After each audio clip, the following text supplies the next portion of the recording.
Ditemani kicauan burung, yuk kita cek anak hijau. Halo guys, jadi hari ini kita mau ngecek cuttingan epip kemarin. Nah itu ada bonggol bawahnya udah bertunas ya, tunasnya udah tinggi. Nah selain itu kita juga udah cek WPA-nya kemarin udah berakar. Sekarang mau kita repotting dulu nih. Seperti biasa kita siapkan dulu alat dan bahannya. Kita taruh dulu di meja kerjanya Kang Kebun ya. Kita lihat ini bagus ya, seger dianya. Nah sekarang kita mau siapin dulu ini media tanamnya. Seperti biasa ini media tanamnya udah kita campur dengan pupuk. Terus kita siapkan beberapa pot karena ini nanti mau kita taruh di beberapa pot gitu ya guys ya. Nah sekarang kita langsung aja yuk kita bongkar. Kita mau pilih-pilih dulu ini si epipnya.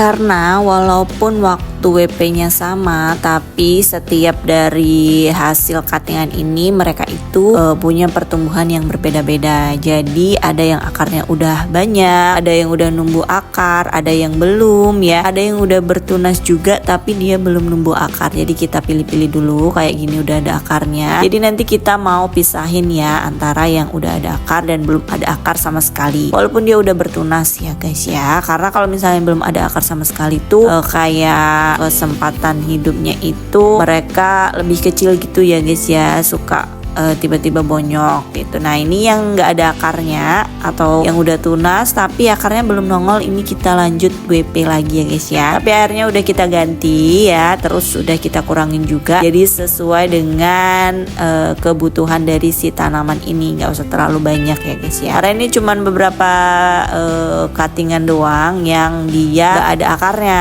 Selebihnya itu alhamdulillah udah pada berakar, udah pada bertunas, jadi siap kita ke media tanam yang baru. Nah ini udah selesai WPA-nya. Sekarang kita mau singkirin dulu ya ini. Kita lanjut repotting yang udah ada akarnya tadi. Pertama-tama kita mau pakai cup dulu karena ini rencananya mau kita tanam 2 gitu ya guys ya, 2 cuttingan buat menghemat tempat ya. Nanti kalau misalnya mereka udah pada numbuh bisa kita pindahin ke masing-masing itu ke pot yang berbeda.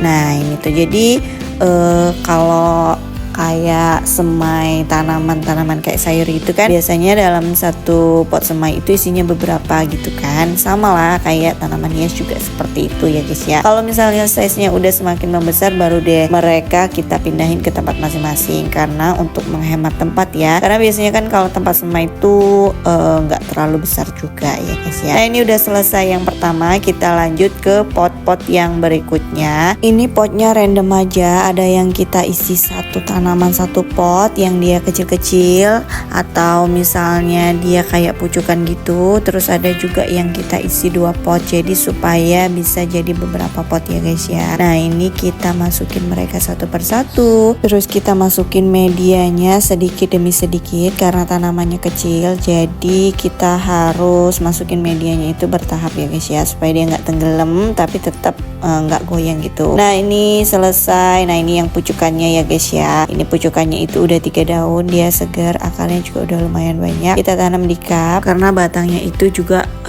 udah lebih panjang gitu ya guys ya. Nah biasanya kalau buat plant seller kayak kita ini ya, si koleksi dan juga didol, biasanya pucukan dan juga bonggol bawah itu biasanya yang kita sisain ya guys ya. Nah kalau bonggol-bonggol yang tengah ini kebanyakan biasanya kita jual, atau misalnya nggak kita lepas juga paling beberapa. Jadi rata-rata itu yang kita jual atau kita lepas itu biasanya sih bonggol-bonggol tengah. Kalau misalnya pucukan atau bawahan itu biasanya kita keep. Kenapa? Karena kalau bawahan itu biasanya dia bisa muncul lebih dari 1 tunas gitu ya, dan juga akarnya itu kan udah banyak, jadi kemungkinan hidupnya lebih besar. Nah sedangkan pucukan dia tuh kalau misalnya udah nelan akarnya, dia tinggal lanjut pertumbuhan daunnya, nggak perlu ngulang numbuh dari awal gitu ya daunnya ya. Jadi kemungkinan besar itu ya langsung sesuai dengan size daun sebelumnya, bahkan bisa jam size gitu ya. Nah ini nggak kerasa udah selesai, kita repottingnya ini jadi 5 pot. Yuk, tahap berikutnya adalah proses siram menyiram. Nah ini kebetulan kita tadi tuh habis masak nasi dan ada air cucian berasnya, jadi kita tambahin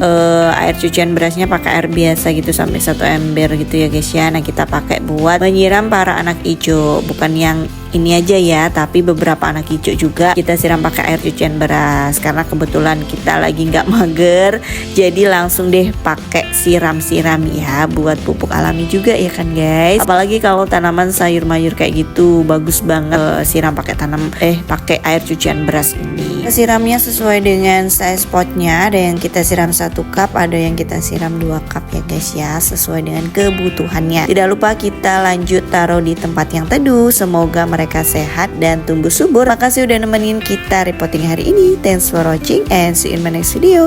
Bye.